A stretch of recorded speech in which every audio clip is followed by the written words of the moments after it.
Hello students, tradition of student support में आपका स्वागत है। यदि आप हमारे इस चैनल पर नए हैं तो सबसे पहले हमारे इस चैनल को सब्सक्राइब कर लें और सब्सक्राइब करने के बाद बेल आइकन को दबा दें, साथ ही ऑल पर क्लिक कर दें ताकि नए वीडियोस के नोटिफिकेशन आपको प्राप्त हो सके। आज का टॉपिक है द्विघात समीकरण, प्रश्नावली 4C, डॉक्टर मनोहर रे की बुक से। तो यहाँ पर क्वेश्चन दिया हुआ है एक्सरसाइज 4C में, निम्नलिखित द्विघात समीकरणों को गुणनखंड विधि से हल कीजिए। प्रश्न 1, x² minus 6x plus 5 is equal to 0। Answer x² minus 6x plus 5 is equal to 0। तो इसे हम क्या करेंगे, x² माइनस, चूंकि यहाँ पर अंत में 5 है और ये जो मध्य पद है वो -6 है, तो मध्य पद को हमें दो भागों में तोड़ना होगा और उन दोनों भागों की जो गुणा होगी वह 5 आनी चाहिए। तो हम इसे तोड़ेंगे 5x माइनस x में और प्लस यहाँ पर हो जाएगा 5 बराबर 0। इसको चेक करते हैं, -5 की गुणा करेंगे -1 में तो ये हो जाएगा प्लस का 5 आ जाएगा और -5 और -1 जब हम जोड़ देंगे तो आ जाएगा -6। यानी ये जो करेक्ट इस पे जो है एग्जैक्ट इस पे बैठ रहा है। इस प्रकार जो है अगले स्टेप में इन दोनों पदों में हम कॉमन ले लेंगे और कॉमन हमको x मिलता है, तो ब्रैकेट में हमें बचेगा x और -5x यहाँ से बाहर। इन दोनों में हमें कॉमन क्या मिलेगा, माइनस। चूंकि ये जो प्लस है ये वास्तव में यहाँ पे माइनस गुणा माइनस के रूप में है। ये माइनस गुणा जब माइनस करते हैं तो प्लस आता है, तब जब कॉमन हम ले लेंगे माइनस तो ये माइनस भी बाहर हो जाएगा और ये माइनस भी बाहर हो जाएगा। तो यानी कि दोनों में कॉमन क्या मिलता है, माइनस तो मिल गया। जहां पे कुछ भी कॉमन नहीं मिलता है वहां पे 1 कॉमन जो है वो मौजूद रहता है। तो यहाँ पे 1 हमने कॉमन लिया -1, तो ब्रैकेट में हमें बचा x minus 5 is equal to 0। अगले स्टेप में x माइनस 5 एक ब्रैकेट में कॉमन ले लेंगे और दूसरे में हमें बचेगा x माइनस 1, तो यही इसका गुणनखंड है इज इक्वल टू 0। अब चूंकि हमें क्या करना है कि गुणनखंड विधि से हल करना है, तो हल करने से तात्पर्य केवल गुणनखंड से नहीं है, हल करने से तात्पर्य यह है कि हमें x के वो मान निकालने होंगे जो मान यहाँ पे होते हैं जिन्हें हम मूल कहते हैं। वास्तव में द्विघात समीकरण के दो मूल होते हैं जिसे हम अल्फा बीटा के नाम से जानते हैं, इसलिए हमें यहाँ पे जो है मूल जो है वो ज्ञात करना होगा। फिलहाल आइए आगे देखते हैं। अब यहां पर हम x माइनस 5 एक ब्रैकेट इज इक्वल टू 0 और यहाँ पे दूसरा bracket x minus 1 is equal to 0, bracket जब हटाएंगे तो x minus 5 is equal to 0, यानी x बराबर 5। जब ये -5 का पक्षांतर होगा तो प्लस का 5 हो जाएगा। इसी प्रकार इस तरफ जब ब्रैकेट हम हटाएंगे तो x minus 1 is equal to 0, 1 का हम पक्षांतर करेंगे तो यहाँ पे हो जाएगा x बराबर 1। चूंकि यहाँ पे -1 है, जब पक्षांतर होगा तो प्लस का 1 हो जाएगा। तो यहाँ पर x के दो मान आ गए, एक आ गया 5, एक आ गया 1। इसे हम ऐसे भी लिख सकते हैं x बराबर 1 और 5। तो यहाँ पर x के दो मान आ गए 1 और 5। इसे हम कह सकते हैं कि इस समीकरण के दो मूल हैं 1 और 5, तो यही इसका राइट आंसर है। और इसी के साथ क्वेश्चन नंबर 2, प्रश्न 2, करनी में 3 x² प्लस 2x माइनस 8 करनी में 3 इज इक्वल टू 0। इसे हमें हल करना है। तो यह जो है यह द्विघात समीकरण है और यहां पर हम क्या करेंगे, a गुणा सी का तात्पर्य है कि द्विघात समीकरण ax² plus bx plus c की जब हम तुलना करेंगे तो a के स्थान पे करनी में 3 और c के स्थान पे 8 करनी में 3 यहां हम रख देंगे। तो यानी कि यहां हुआ करनी में 3 गुना 8 करनी में 3, जब इसको हम गुणा करेंगे तो हो जाएगा ये 8 गुना 3 गुना 3, ये अंडर रूट में आ जाएगा इकट्ठा जो है, और 8 गुना जोड़ा बन के 3 बाहर आ जाएगा, तो 8 3 24। यानी कि हमें 24 जो है एक प्रकार से यहां पे जो है इंगित करता है कि 24 है। क्योंकि a गुना सी जब हम करेंगे तो इस प्रकार से हमें करना होगा, तो ये हमें पता चलेगा कि यहाँ पे जो है सी के पोजीशन पे 24 होना चाहिए। लेकिन ये दिखाया नहीं जाता है, ये केवल एक माना जाता है और यहाँ पे आपको दिखाना नहीं कि यहाँ पे 24 है, आपको केवल समझना है कि ये 24 यहां से समझ करके हम जो है इसको जो है गुणनखंड करेंगे।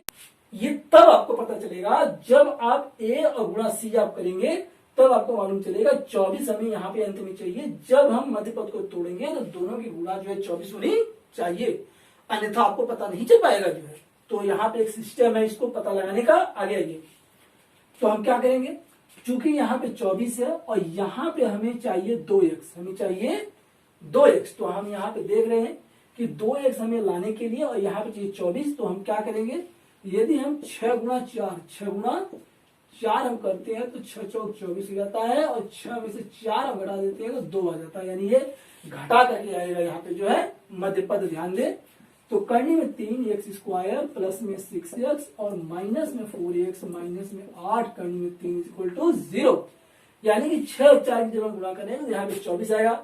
यदि आप इस सिस्टम को फॉलो करके पता नहीं करेंगे तो आप ये पता नहीं कर पाएंगे कि कैसे इसको तोड़ा जाएगा, आप मालूम कर ही नहीं पाएंगे। इसीलिए आपको ए गुणा सी मैंने ये बताया है, ये सिस्टम का एक अंश है जो आपको यहाँ पे दर्शाना नहीं है, केवल आपको पता होना चाहिए। पता होने के बाद जो आप जो है मध्य पद को पता कर पाएंगे कि मध्य पद को 2 भागों में किन किन भागों में तोड़ना है, ठीक है, यानी विभाजित करना है। आगे तो 6 चौक 24 जब करेंगे तो यहाँ पे 24 चूंकि आ रहा है, लेकिन 24 यहाँ पे है नहीं, यहाँ पे तो 8 करने में 3 है, लेकिन ये मैंने बताया ना इसका एक पार्ट है 24, चूंकि यहाँ पे 24 है, ए गुणा सी जब आप करेंगे तो 24 आना चाहिए। इस प्रकार आगे, तो आगे हम देखते हैं कि ये करने में 3x² प्लस में इसका हम गुणनखंड कर देंगे, 2 गुणा 3x और ये माइनस में ये यहाँ पे है 4x माइनस 8 करने में 3 इक्वल टू 0। अगले स्टेप में करने में 3x² प्लस में 2 और गुणा में इसे हम क्या करेंगे,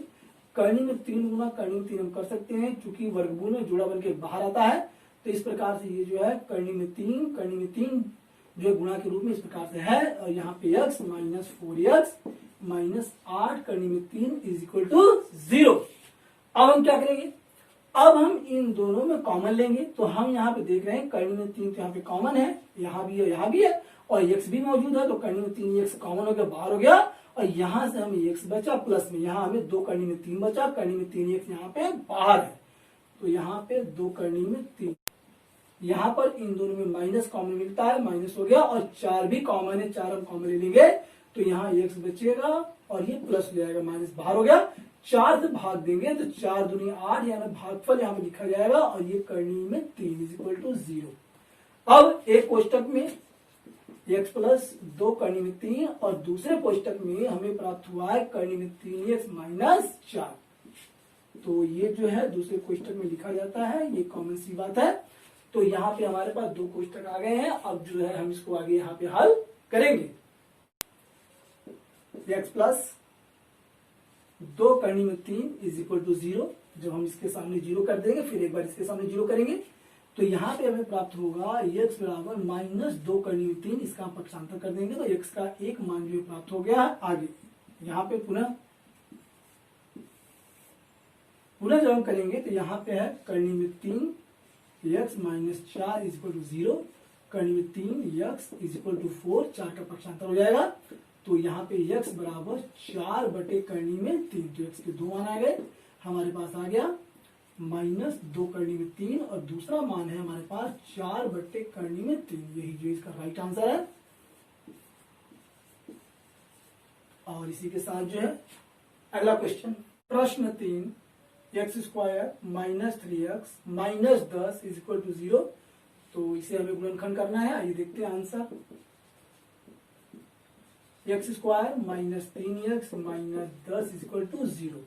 तो यहाँ पर जो अंत में है जो तीसरा पद है वो 10 है, और यहाँ पर जो है माइनस का यहाँ पे 3 है, और यहाँ पे चूंकि x² है, कोई अचर पद इसमें नहीं है, अचर पद होता तो यहाँ जाके इसमें गुणा हो जाता, जो है चूंकि अचर पद है नहीं, तो यहाँ पे जो है 10 है और यहाँ पे 3 है, तो हमें जो ये 3 है इसे हमें 2 भागों में तोड़ना है, यानी विभाजित करना है, अलग अलग करना है। तो हम क्या करेंगे, यानी कि हम इसको कर सकते हैं 5 दूना 10, और 5 में से हम 2 घटा देंगे तो 3 हमें जो प्राप्त हो जाएगा, सिंपल सी बात है। तो यहां हम इसको कर सकते हैं, x² माइनस 5x और यहाँ पे प्लस में 2x और ये माइनस में 10 इज इक्वल टू 0। एक विशेष बात कि आपको जो है चिन्ह का भी विशेष ध्यान देना है। ध्यान दें, यदि हम -5 की गुणा +2 में करते हैं तो आता है यहाँ पे जो आता है -10, और यदि हम, ये तो क्लियर हो गया कि -10 यहाँ पे चाहिए आ रहा है, और यदि हम -5 में से प्लस का 2 हम घटाते हैं तो -3 बचता है, यानी ये भी करेक्ट है। -3 यहाँ पे बच रहा है। आगे अगले स्टेप में हम देखते हैं कि इन दोनों में कॉमन लेना है, तो x यहाँ पे कॉमन है, तो x -5 क्वेश्चन बच गया। यहाँ से 2 हमें कॉमन मिला, तो x ब्रैकेट में -2 से हम भाग देंगे 10 में, तो भागफल बचेगा 5 इज इक्वल टू 0। तो अगले स्टेप में x -5 एक ब्रैकेट में और दूसरे में x +2, यानी इसका मतलब क्या है कि x -5 को हम कॉमन लेते हैं, यहाँ जाता है, और जो बचता है वो ब्रैकेट में बच जाता है इज इक्वल टू 0। अब हम इसको यहां हल करेंगे।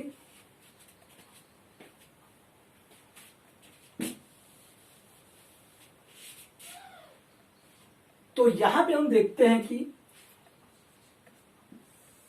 x -5 इज इक्वल टू 0, और यहां पर है x +2 इज इक्वल टू 0।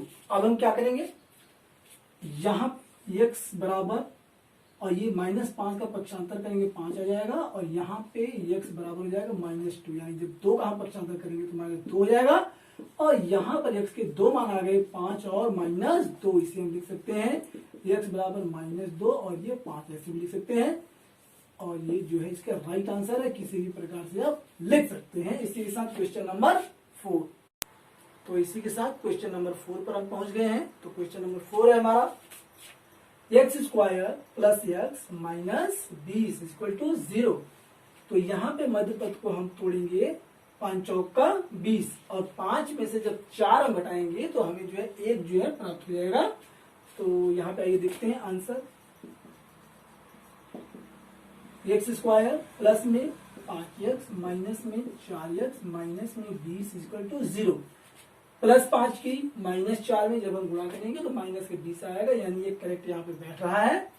और 5 में से जब हम -4 घटा देंगे तो प्लस के यहाँ पे 1 जो यहाँ पे बच जाएगा, एक क्लियर पॉइंट है। आगे अगले स्टेप में इन दोनों में हम कॉमन लेंगे, तो x यहाँ पे कॉमन है, तो x +5 ये ब्रैकेट में बचा, और यहाँ से हम लेंगे -4 कॉमन, तो यहाँ पे बचेगा x, और यहाँ हो जाएगा प्लस माइनस बाहर, और यहाँ भी माइनस बाहर, तो 4 पंजे 20, यानी भागफल यहाँ पे लिखा जाता है इक्वल टू 0। एक कॉमन सी बात कि दोनों ब्रैकेट्स में एकदम सेम एग्जैक्ट आना चाहिए प्लस माइनस के साथ जो है।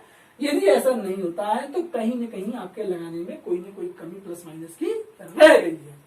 तो इस बात को ध्यान दें कि दोनों कोष्टकों में सेम आना चाहिए, ये एक कॉमन सी बात है। अगले स्टेप में x +5 हम कॉमन लेंगे, तो x +5 एक कोष्टक में और दूसरे ब्रैकेट में x -4, इस प्रकार से इज इक्वल टू 0।